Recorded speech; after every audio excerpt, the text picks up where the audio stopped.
चलो आज हम लोग क्या शुरू करते हैं जी, यकृत ग्रंथि, है ना, और अग्न्याशय ग्रंथि। क्या पढ़ेंगे आज हम लोग?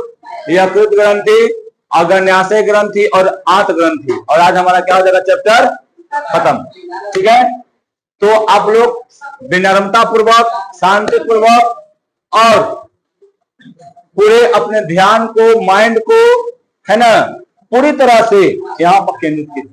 ठीक है, क्योंकि बिना ध्यान से देखे हुए नहीं समझ में आएगा, है ना। क्योंकि तो जो भी काम करो वो दिल से करो, है ना, दिल खोल के मत करना, नहीं तो बाहर आ जाएगा तो दिल। और पहला बात, ये दिल से नहीं होता है, सबकॉन्शियस माइंड से होता है। ठीक ना, हम बायोलॉजी के टीचर हैं, इसलिए हम इसको क्या कहेंगे, ओनली ब्लड पंपिंग मशीन ये है। ठीक है, देखो ये हम है। चलो आज हम लोग शुरू कर रहे हैं क्या, लीवर। हम तुम लोग को पिछले वीडियो में बताए थे, यानी पिछले क्लास में बताए थे, है ना, लेकिन उसमें थोड़ा सा आवाज न आने के कारण क्या हो गया था, खराब हो गया था वीडियो। फिर से शुरू करते हैं हम लोग। तो देखो आज क्या है जी, यकृत है ना। तो यकृत में पिछले बार समझाए थे ना हम, बोलो समझाए थे कि नहीं समझाए थे? समझाए थे। देखो क्या है, हमारे यकृत हमारे शरीर के सबसे बड़ी ग्रंथि होती है। क्या है जी, हमारे शरीर का सबसे बड़ी ग्रंथि कौन है छोटी? यकृत है ना।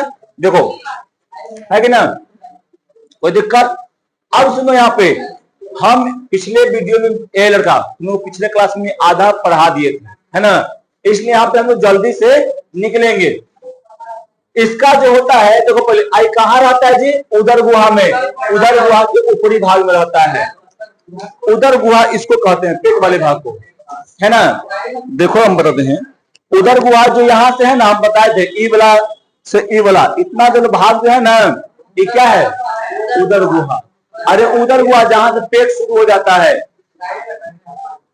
यहाँ देख रहा है, ये वाला तो यकृत है। एक ऊपरे जो होता है ना, इसको कहते हैं वक्ष गुहा। क्या कहते हैं? वक्ष गुहा। ठीक है, इसके जो नीचे है ना, ये सब क्या है, इसको कहते हैं उदर गुहा। सब उदर गुहा में रहता है, यकृत भी उदर गुहा में रहता है। नहीं बोले? अरे ये इसका पता है क्या नाम है जी? रुको पहले बताते हैं, डायफ्राम।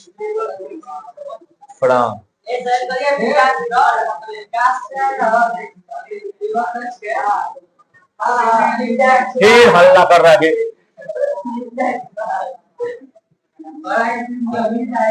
देखो तो पहले ये लग रहा, देखो ये वाला जो है ना, इसका नाम है डायाफ्राम। क्या नाम है? डायाफ्राम। डायाफ्राम है, समझा? ये डायाफ्राम पता है क्या करता है, ये वक्ष गुहा और उदर गुहा को अलग करता है। किसको करता है जी अलग? वक्ष गुहा, यानी इसको जो चेस्ट वाला जो एरिया होता है ना, ये वाला एरिया, और पेट वाले एरिया को कौन अलग करता है? डायफ्राम करता है। कौन करता है जी? डायफ्राम करता है। समझ में आ रहा है? बताओ है? तो इसके नीचे वाला जितना भी तुमको दिख रहा है एरिया ना, ये सब क्या है? सब उदर गुहा है। ठीक है, ये वाला जो एरिया है यहाँ से यहाँ तक, कमर तक, ये क्या है जी? उदर गुहा है ना। और ये जो चेस्ट यानी जो छाती वाला जो एरिया है, इसको क्या कहते हैं? वक्ष गुहा। और दोनों को अलग कौन करता है? डायफ्राम। और देखो तो उदर गुहा में नहीं, किधर है? दाहिना तरफ। यकृत जो होता है, लीवर जो होता है, उदर गुहा में दाहिना तरफ, यहाँ पर ऊपर होता है। मारेंगे झापर, खाए वाला होता है। अच्छा तू बोला है खाए वाला हाथ देने, अच्छा तो हम कहेंगे खाए वाला भाग होता है, हम सुने तुम्हारा, है ना। तो ना बोले मारेंगे चार हाथ। हाँ तो खाए वाला हाथ है ना। देखो ये लड़का खाए वाला हाथ खाली इसी को नहीं कहेंगे, कोई इसी को खाता है, समझा, है ना। हाँ अब सुनो उसके बाद शांति। देखो इधर देखो, तो क्या होता है ना कि किधर होता है लीवर? लीवर जो होता है उदर गुहा के ऊपरी भाग में होता है ना।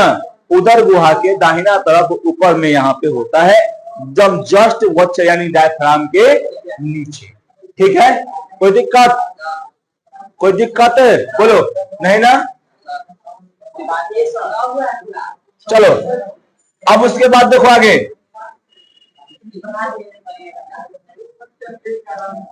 यकृत का वजन कितना होता है जी? यकृत का वजन जो होता है वो 1.5 किलो होता है, यानी 1.5 किलो। ग्राम में कितना होगा? 1500 ग्राम, है ना जी। ग्राम में 1500 ग्राम होगा, हमें ये भुला जाएगा। यकृत देखो किलो में 1.5 किलो, और क्या किलो होगा? यकृत जो होता है कैसा रंग इसका होता है जी? लाल और भूरा रंग का होता है। कैसा होता है जी? लाल भूरा रंग। बताइए कि है कि यह क्या पे होता है जी? डायफ्राम के ठीक नीचे होता है, ऊपरी भाग में स्थित रहता है उदर गुहा। ठीक है, अब देखो यह जो होता है 2 लोब्स में बटा होता है। एक होता है दायां लोब, है ना। देखो इधर वाले को क्या बोलते हैं जी? दायां लोब। हाँ, दायां खंड बोलो। हाँ जी, हम बताते हैं अभी।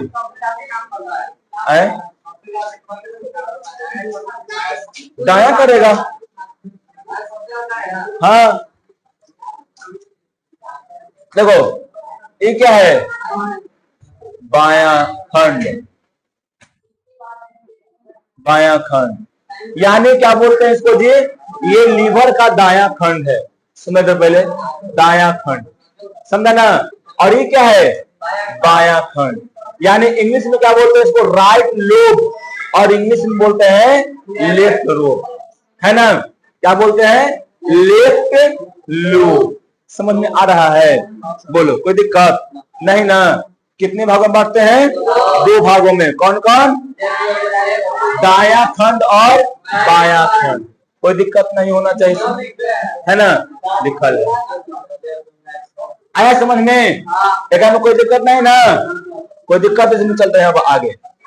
अब देखो यहाँ पर यकृत कोशिकाओं से पीत का स्राव होता है। पीत, पीत क्या होता है जी? पीत मतलब पीत रस। क्या बताते हैं आगे, तो कहा भाग रहा? देखो तो पहले पीत जो होता है ना, पीत ये कैसा होता है? पीत का स्राव कहां से होता है जी? यकृत यानी लीवर के कोशिकाओं से क्या होता है छोटे? पीत रस का निर्माण होता है। कहां से होता है? पीत रस का निर्माण कहां होता है? यकृत के कोशिकाओं में होता है। कहां होता है जी? यकृत की कोशिकाओं में होता है। क्या? हाँ, यकृत बिना कोशिका से बना हुआ है।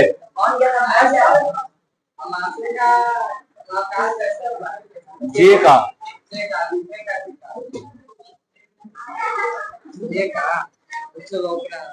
कि नहीं?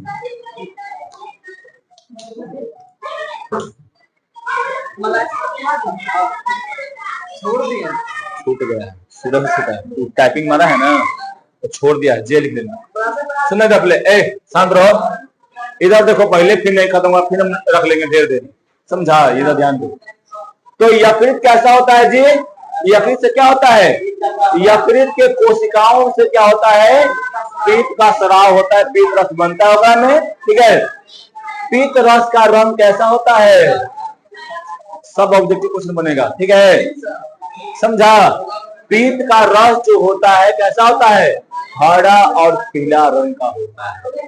ठीक है, हरा पीला, हरा और पीला नहीं बोलेंगे हम, तो बोला गया हरा पीला दोनों का लगभग उसी टाइप का रहता है। ठीक है, पीत रस यकृत ग्रंथि से निकलकर क्या होता है? पित्ताशय में जाके, पित्ताशय नामक छोटा सा वो थैली होता है, ओकरा में स्टोर हो जाता है। देखो, हाँ रह दो। यहाँ पर देखो ये लीवर है ना। क्या जी? लीवर है। समझाइए क्या है? लीवर। ये लीवर है, समझ रहा है ना? क्या है जी? लीवर है। किंतु कहे कि हमें समझ में नहीं आया, मारेंगे झाप। ये क्या है? ये लीवर। एकरा अंदर में कोशिका बहुत सारा होता है ना। एकरा अंदर में कोशिका रहेगा, कोशिका में क्या होगा जी, पीत रस का निर्माण होगा। पीत रस का निर्माण, पहले सुनो अच्छा से, ठीक है, पीत रस का निर्माण होगा। अब उसके बाद देखो एकरा में क्या होता है जी, एकरा में छोटा छोटा नलिका होता है। क्या होता है, छोटा छोटा नलिका होता है, जिसको हम लोग क्या कहते हैं, बाइल डक्ट यानी पीत वाहिनी कहते हैं। क्या कहते हैं उसको, पीत वाहिनी। क्या बोलते हैं, पीत वाहिनी। समझा, क्या कहते हैं, पीत वाहिनी कहते हैं। और यही पीत वाहिनी से क्या होगा, इस पित्ताशय में आकर क्या हो जाएगा जी, पित्ताशय आके सॉरी पीत रस आकर क्या हो जाएगा, स्टोर हो जाएगा, जमा हो जाएगा। ठीक है, और ये जमा होगा। और फिर यहां से देखो, फिर यहां से देखो, फिर क्या होगा, यहां से जब हम लोग खाना खाएंगे ना, और खाना खाएंगे यहां से जब अमाशय द्वारा होके खाना यहाँ पर आ जाएगा, तब यहाँ से क्या होगा, ये हल्का सिकुड़ेगा।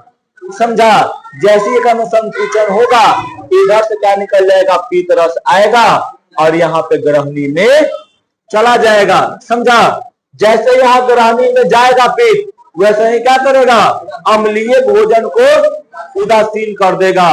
क्योंकि यहाँ पे क्या होता है जी, इसका प्राकृतिक होता है क्षार। ठीक है, तो तुमसे पूछा अगर जाए कि बताओ पीत रस जो होता है कौन से नलिका से आकर पित्ताशय में संचित होता है, तो पीत वाहिनी से। क्या नाम है उसका जी, पीत वाहिनी। ठीक है, एकरा द्वारा फिर केकरा में आता है, एकरा ग्रहणी में किसके द्वारा आता है, तो वही पीत वाहिनी होता है। समझा, वही पीत वाहिनी आगे में बढ़ के चल जाता है। क्या नहीं, नहीं वैसी लिखा है।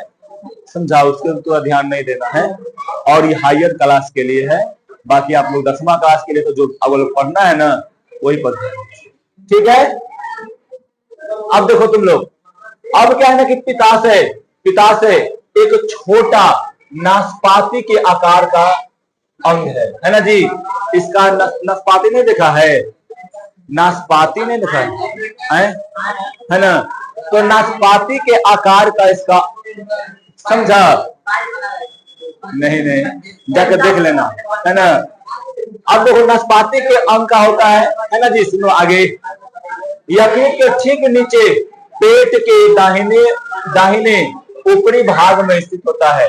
जो यकृत है ना, ए लड़का, यकृत जो है, यकृत में जो दाहिना तरफ होता है ना, देखो तुम लोग बने से नहीं सुनता है खाली,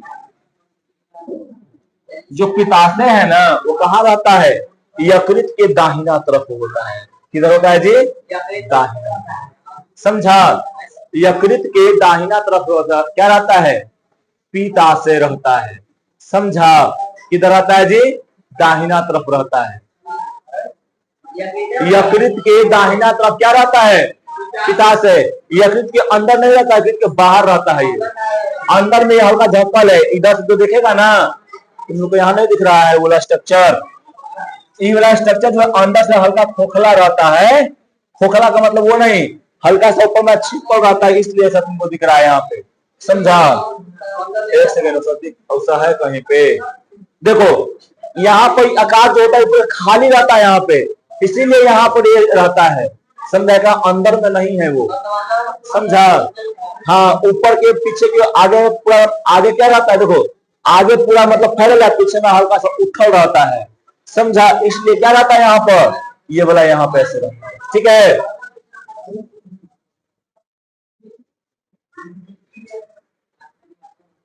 अब देखो यहाँ पे इसका मुख्य कार्य क्या होता है, छोटू कार्य क्या होता है, इसका मुख्य कार्य पीत का संग्रह, यानी पित्ताशय का मुख्य कार्य क्या होता है जी, मेन कार्य क्या होता है पित्ताशय का, उस पीत को इकट्ठा करना, पीत को संचित करना होता है, संग्रह करना होता है। समझा, और आवश्यकता पड़ने पर थोड़ा थोड़ा निकाल के वहां पे ग्रहणी में भेजने का कार्य होता है। ठीक। अब देखो पित्ताशय का आकार लगभग कितना होता है जी, 7 से 10 सेंटीमीटर होता है ना, लंबा होता है। यकृत लगातार पीत रस बनाता रहता है। क्या करता है जी, लगातार अपना पीत रस बनावित रहता है, और बनावित रहेगा और कहां जाकर स्टोर हो जाएगा जी, पित्ताशय में जाके वो स्टोर हो जाएगा। समझा। यकृत क्या काम करता है, लगातार अपना पीत रस बनावित रहता है, और जैसे वो पीत रस बनावित रहेगा वो आके क्या होगा, पीत रस जी पीत वाहिनी के द्वारा क्या होगा, वो आपके पित्ताशय में संचित होते रहता है। ठीक है। अब देखो पीत एक पीला द्रव्य, देखो पीला हरा जो भी बोलो, हरा पीला जो भी बोलो, है ना, होता है, जो क्या करता है जी, वसा को पचाने में सहायता करता है। हाँ, पीत जो होता है वो वसा को पचाने में क्या करता है जी, मदद करता है। ठीक है। क्या करता है वो, पीत रस जो है वो वसा को पचाने में मदद करता है। आगे हम बताते हैं। अब देखो फिर क्या है ना,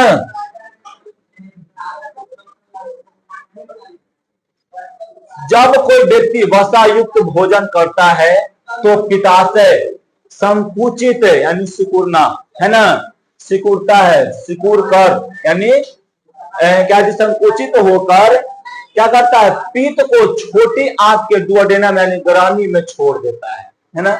मान लो जैसे तुम तेलपक सामान खाए, है ना, तेलपक सामान में क्या होता है जी, वसा होता है ना। चाहे कोई भी तुम भोजन किया, जैसे भोजन तुम किया, गया वहां पे, समझा, जैसे ही वहां पेट में से कायम के रूप में क्या आएगा, ग्रहणी में आएगा, वैसे ही इधर से क्या करेगा, संकुचन करेगा। समझा। जैसे से दाबेगा तो क्या होगा, थैली में से बाहर निकलेगा। जैसे तुम जब फुचका ले रहता है ना, फुचका में हल्का पानी भर लो, ठीक है, और उसको ऐसा दाबना, तो क्या करेगा, वो बाहर निकलता है ना।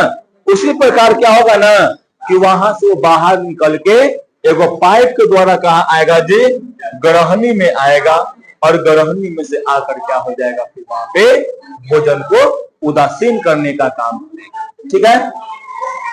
क्या तुम बोलो, तो वही तो हम बोल रहे हैं, भोजन तो करता है और वसा को पचाने में मदद करता है। वसा कहाँ रहता है, भोजन में रहता है। ठीक है। अगर ऐसे पढ़े अभी पढ़े हैं नहीं ना, आमाशय पढ़े मेरे भाई, अगन्या से नहीं पढ़े अभी। अगन्याशय में हल्का सा बतलाया था, वहां ये भी बोले थे कि आप आगे जाकर और अच्छा से इसको पढ़िएगा। ठीक है, टाइम वेस्ट मत करो उतना में। देखो इधर, पीत रस वसा को छोटे छोटे हिस्सों में तोड़ने में मदद करता है, ठीक ना, यानी इमल्सिफिकेशन करने में और पाचन क्रिया करने में मदद करता है। अब देखो यकृत से कई छोटी छोटी यकृत नलिकाएं निकलती है, जो यकृत से स्रावित पित्त को पित्ताशय में क्या करता है, रोक देता है। फिर वहां से क्या होता है, पित्ताशय में जाता है, और जाकर क्या होगा जी, वहां से फिर वो जुड़ जाता है जाके आगे, और क्या कहलाता है जी, मूल पित्त वाहिनी कहलाता है। ये देखो इधर से आया और आकर फिर क्या होगा, इधर से जुड़ जाएगा, तो इधर वाले क्या कहेंगे, मूल पित्त वाहिनी कहेंगे। क्या कहेंगे, मूल पित्त वाहिनी। बताते हैं क्या, देखो इधर से आया बहुत सारा यकृत नलिका, यकृत में जो नलिका है ना, वो नलिका बहुत सारा आया इधर में, ऐसे से पित्ताशय में गया पहले, और पित्ताशय से फिर निकला इधर आया, और ये भी नलिका में जुड़ा हुआ रहता है। इसीलिए क्या कहते हैं, इसको मूल पित्त वाहिनी कहते हैं। ये जो आगे वाला है ना, इसके आगे इधर से आगे वाला, इसको क्या कहते हैं जी, मूल पित्त वाहिनी नलिका कहते हैं। मूल पित्त वाहिनी नलिका के द्वारा पित्त रस कहाँ जाता है, छोटी आंत में चला जाता है। छोटी आंत कौन से भाग में जाता है, ग्रहणी में जाता है। सिंपल बात है। पित्त का कैसा होता है जी, बता चुके हैं, क्षारीय होता है। ठीक है, कैसा होता है जी, क्षारीय होता है। जब पित्त रस छोटी आंत के ग्रहणी में आता है तो आमाशय में आए हुए भोजन की अम्लीयता को दूर कर उसको क्या कर देता है जी, उदासीन कर देता है। याद रखना, पीत रस में कोई एंजाइम नहीं रहता है। एंजाइम का मतलब 3 दिन पूरा बताया, 3 दिन पूरा नहीं होता है।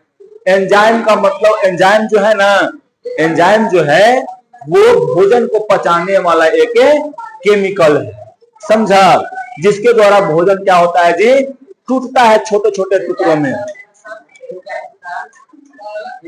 एंजाइम यानी पेप्सिन क्या है, एंजाइम है, समझा।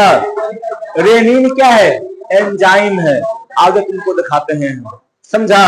याद रखना कि एंजाइम जो होता है वो क्या है, भोजन को पचाने वाला एक होता है। कितने लगे तो सबके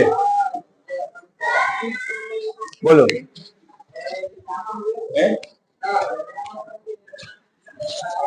फिर समझ में नहीं आएगा, समझा ना।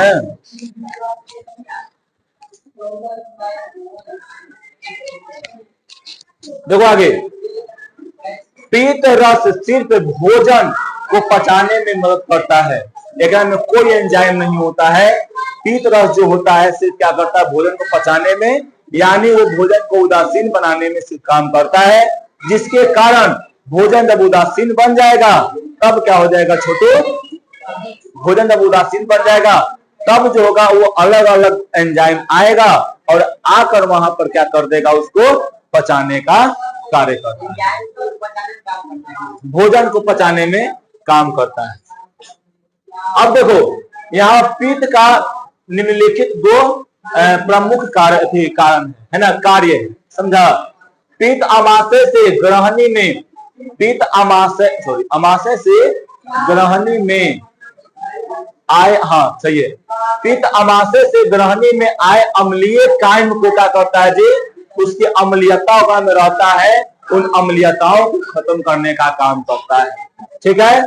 पीत के लवण की सहायता से भोजन के वसा का विखंडन होता है और यानी इमल्सिफिकेशन होता है, और ताकि क्या हो सके जी, वसा एंजाइम को तोड़ सके, समझा। वसा जो होता है एंजाइम को तोड़ सके, और देखो वसा को तोड़ने वाले एंजाइम उस पर क्या कर सकते जी, कार्य कर सके, उस पर कार्य कर सके। देखो क्या यहाँ बोला है कि पीत जो है ना, पीत लवणों की सहायता से भोजन के वसा को हल्का विखंडन, विखंडन का मतलब होता है तोड़ना, क्या होता है, तोड़ना, है ना, तोड़ता है ताकि क्या कर सके, वसा पर एंजाइम आए और वो एंजाइम वसा पे आए और आकर ओकरा पर अपना कार्य करना शुरू कर दे। जब वसा पे एंजाइम अलग अलग आएगा उसको क्या करेगा, पचाएगा, पचा के क्या कर देगा जी, उसको आगे में बढ़ा देगा, ठीक है। अब उसके बाद देखो, अब है अगरन्यास है, समझा ना। अब क्या है जी, अगरन्यास है, ठीक। अगरन्यास में देखा, अगरन्यास से पहले होता क्या है बताओ, तो अगरन्यास जो होता है वो पेट के नीचे होता है। पेट जो होता है ना, अमाशय, अमाशय के नीचे क्या होता है छोटू, अगरन्यास। क्या होता है, अमाशय के नीचे क्या होता है, अगरन्यास होता है। अगरन्यास क्या है, ग्रंथि है। अगरन्यास जो होता है हमारे शरीर का दूसरा सबसे बड़ा ग्रंथि होता है। क्या है जी, पहला कौन है तुम्हें बताएगा, पहला कौन है, कौन है पहला, पहला कौन है,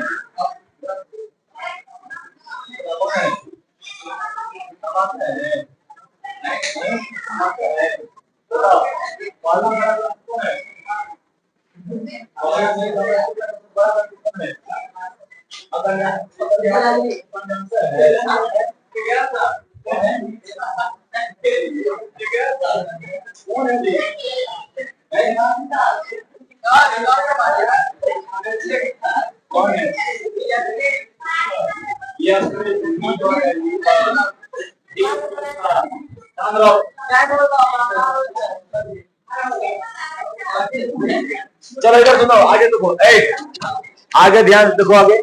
तो अगन्याशय क्या होता है छोटू ना? अगन्याशय क्या है? ये दूसरा सबसे बड़ा ग्रंथि हमारे शरीर का।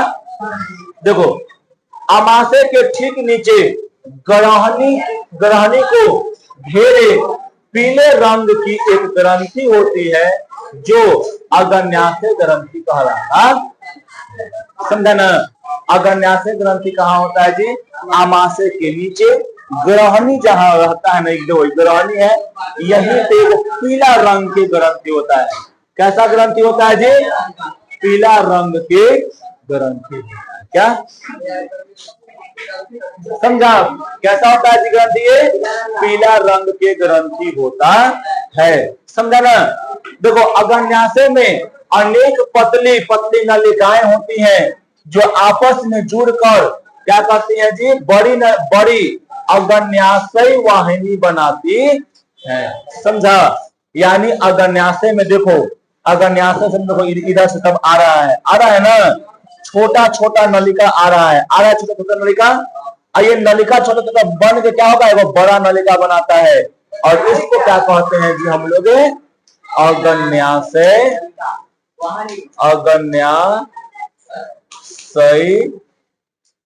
वाहिनी कहते हैं।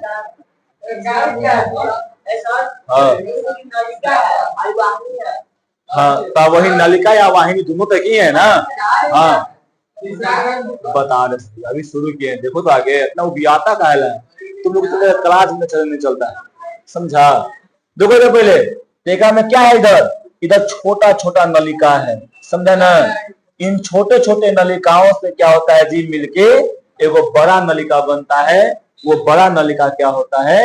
अगन्याशय वाहिनी। समझा? है मकई है। समझा ना जी? तो अगन्याशय में क्या होता है जी? अगन्याशय के छोटे छोटे नलिकाओं से मिलकर क्या बनता है? अगन्याशय नलिका बोलो या अगन्याशय वाहिनी बोलो। ठीक है, कोई दिक्कत?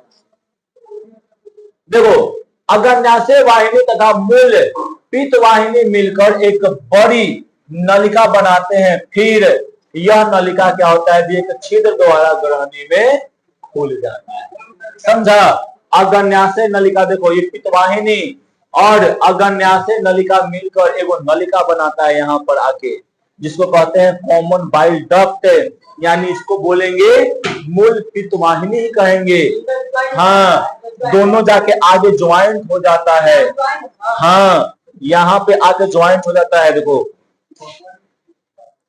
यहाँ पे आगे क्या हो जाएगा? यहाँ पे आके ये ज्वाइंट दोनों हो जाएगा। समझा ना? और ज्वाइंट होके दोनों क्या होगा? साथ में वहां पे जाता है। ठीक है?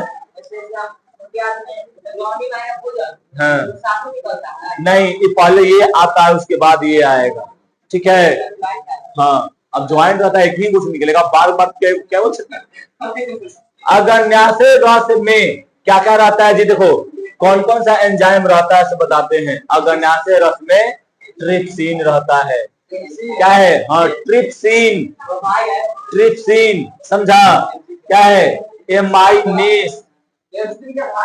हाँ, एमाइनेस ना, इसको है स लेकिन बोलते हैं ज, एमाइनेस। फिर क्या? लाइपेस।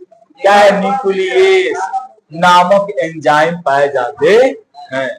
अगन्याशय क्या? ट्रिप्सिन भी एंजाइम है जो अमाशय से निकलता है। समझा? आई अगन्याशय से निकलने वाला है। ठीक है? अगन्याशय से जो निकला हुआ जो रस है, जो एंजाइम है, ट्रिप्सिन, एमाइलेस है ना, एमाइलेस होगा, एमाइलेस है ना, एमाइलेस। हाँ, फिर क्या होगा जी? लाइपेज, न्यूक्लियेस और नामक एंजाइम ये होता है। ठीक ना? फिर उसके बाद देखो, अगन्याशय रस में एंजाइम भोजन के अवयव, यानी जो भी भोजन में जो रहते हैं घटक, जो भी रहते हैं प्रोटीन वसा, जो भी रहते हैं, उन सब पर देखो प्रकार इस प्रकार से क्रिया करते हैं। समझा? सब पर जाता है और जाकर क्या करता है जी? सब पर ये जो एंजाइम है क्रिया करके क्या करता है? सबको पचाने का काम करता है। प्रोटीन भी होता है, वसा भी होता है ना, कुछ मतलब और कार्बोहाइड्रेट भी होता है, उन सभी को पचाने का भी यहाँ से काम करता है।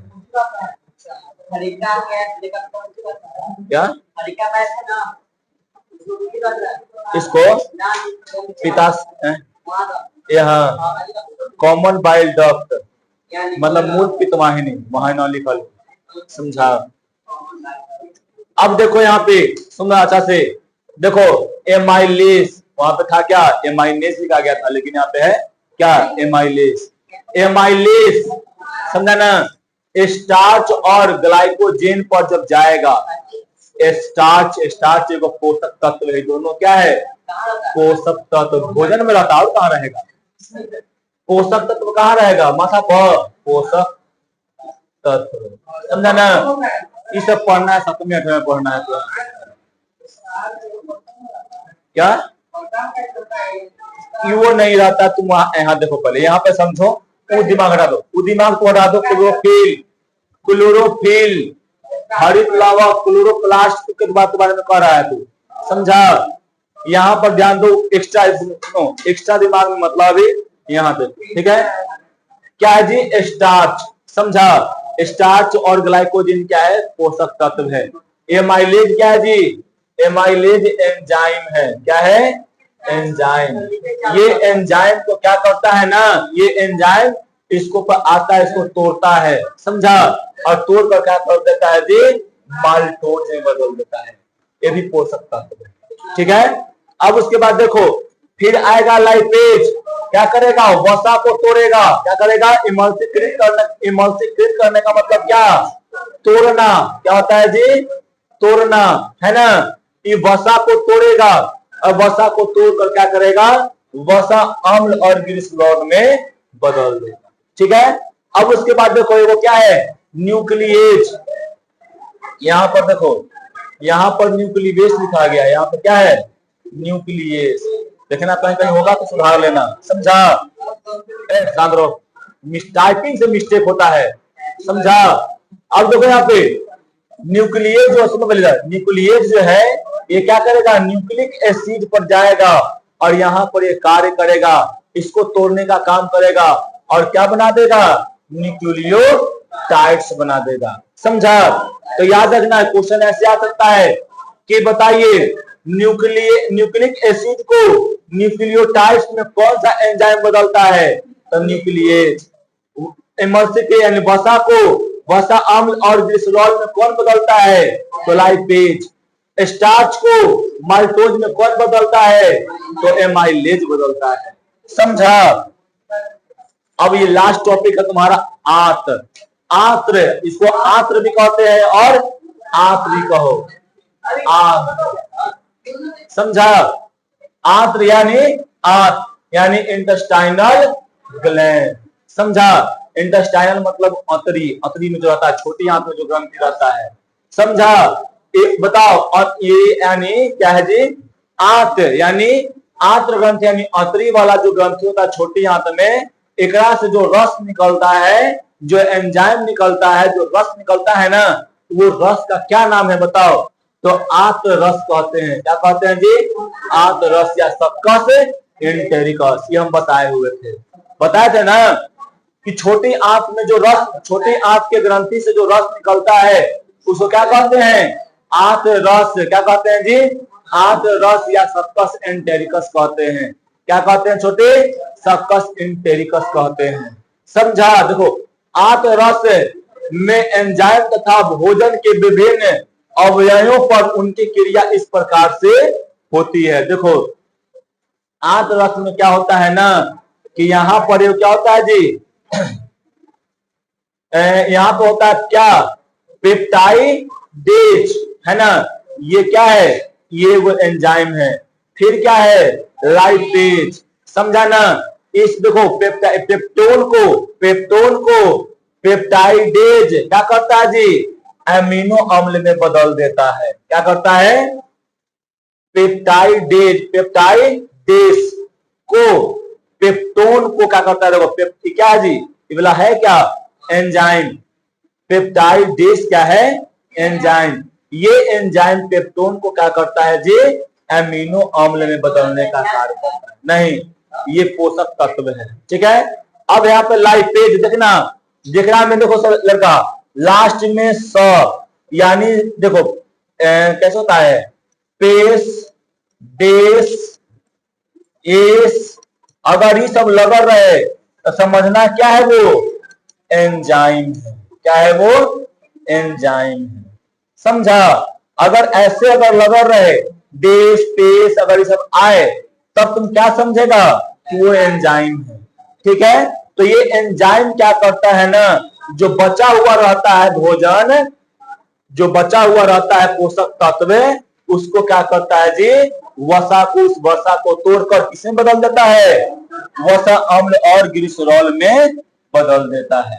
ठीक है, अब उसके बाद देखो ये क्या है, इनवर्टिब्रेज, इनवर्टिब्रेस है, एक में क्या है जी, एंजाइम है, एंजाइम।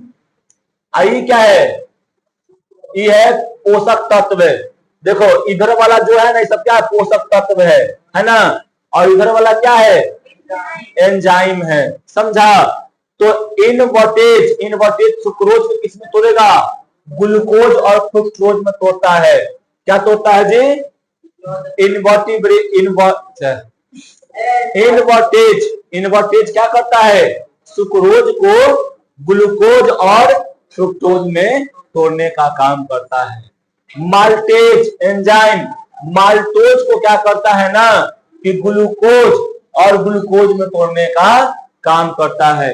माल्टोज को क्या करता है, माल्टेज जी, ग्लूकोज में तोड़ देता है। तुमसे क्वेश्चन ऐसे करेगा कि माल्टेज को, सॉरी माल्टोज को ग्लूकोज में कौन तोड़ता है, तो माल्टेज। सुक्रोज को ग्लूकोज और फ्रुक्टोज में कौन तोड़ता है, इनवर्टेज। लैक्टेस, लैक्टोज को क्या करता है जी, ग्लूकोज और लैक्टोज में तोड़ देता है। तुमसे क्वेश्चन ऐसे करेगा कि बताओ लैक्टेज जो है ना, लैक्टेज क्या करेगा, लैक्टोज को, लैक्टेज लैक्टोज पर जाकर किसमें तोड़ेगा उसको, ग्लूकोज और गैलेक्टोज। ऐसे तुम्हारा क्वेश्चन बनाएगा। समझा? न्यूक्लिएज, ये न्यूक्लिक एसिड को किसमें तोड़ता है जी, न्यूक्लियोटाइड में तोड़ता है। तुमसे ऐसे ही पूछ सकता है 3-4 क्वेश्चन कि ये न्यूक्लिएज क्या करेगा, न्यूक्लिक एसिड पर क्या करेगा, कार्य करके किसमें तोड़ेगा, तो किसमें तोड़ेगा जी, न्यूक्लियोटाइड्स। या यदि ऐसे बना देगा कि न्यूक्लिक एसिड से न्यूक्लियोटाइड्स बनाने का कार्य कौन करता है, तो न्यूक्लिएज एंजाइम करता है। समझ में आया? बोलो। अभी लास्ट है, ठीक है, समझा ना? अरे वही वाला है ना जी, वही वाला लास्ट में आया है ना। अब देखो यहाँ पे खाली छोटी आंत में क्या होता है जी, इसका पूर्ण पाचन होता है। ये सब जो क्रिया तुम देख रहा है ना, ये सब कहाँ होता है, ये छोटी आंत में।